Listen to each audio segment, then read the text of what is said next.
কাল রাতে কিছুতেই ঘুম আসছিল না, কি করি? একটা নতুন সিম কার্ড কেনা ছিল আমার কাছে, সেটা মোবাইলে সেট করলাম। আমার বউ বাপের বাড়ি ছিল, আমি আননোন নম্বর থেকে মেসেজ দিলাম আপনি বাড়িতে নেই। সেই সুযোগে আপনার বাড়িতে এক ভীষণ সুন্দরী মহিলা একটু আগেই ঢুকলো। আপনার হাজবেন্ড মনে হয় আপনাকে ধোঁকা দিচ্ছে, ইতি আপনার শুভাকাঙ্ক্ষী। 2 মিনিটের মধ্যেই আমার ফোনে বউয়ের মেসেজ এলো, আমি রাতেই ফিরছি, আর্জেন্ট দরকার আছে, ট্যাক্সি পাচ্ছি না, দাঁড়িয়ে আছি। ঘর থেকে তুমি বা অন্য কেউ থাকলে যেন না বেরোয়। সামনের বাড়ির জয়িতা বৌদি নজর রাখছে।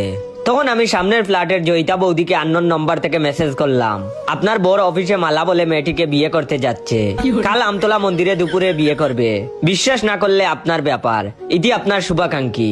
একটু পরেই ওদের ফ্ল্যাটের চরম হইচই, বাসনপত্র ফেলার আওয়াজ শোনা যাচ্ছে। পাশের বাড়ির সোনালী বৌদিকে আননোন নম্বর থেকে মেসেজ করলাম, আপনার বড় আমাকে পাগলের মতো ভালোবাসে, আপনি আমাদের প্রেমে কাটা হয়ে কেন বসে আছেন? লজ্জা করে না আপনার?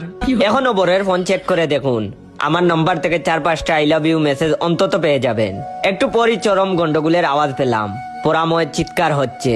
সামনের বাড়ির রিটায়ার্ড জেঠুকে আননোন নম্বর থেকে মেসেজ করলাম, আপনার বাড়ির ছাদের দরজা কাটছে 3-4 জন লোক মুখে কাপড় বেঁধে, তাড়াতাড়ি ছাদে যান। একটু পরেই ওদের বাড়ি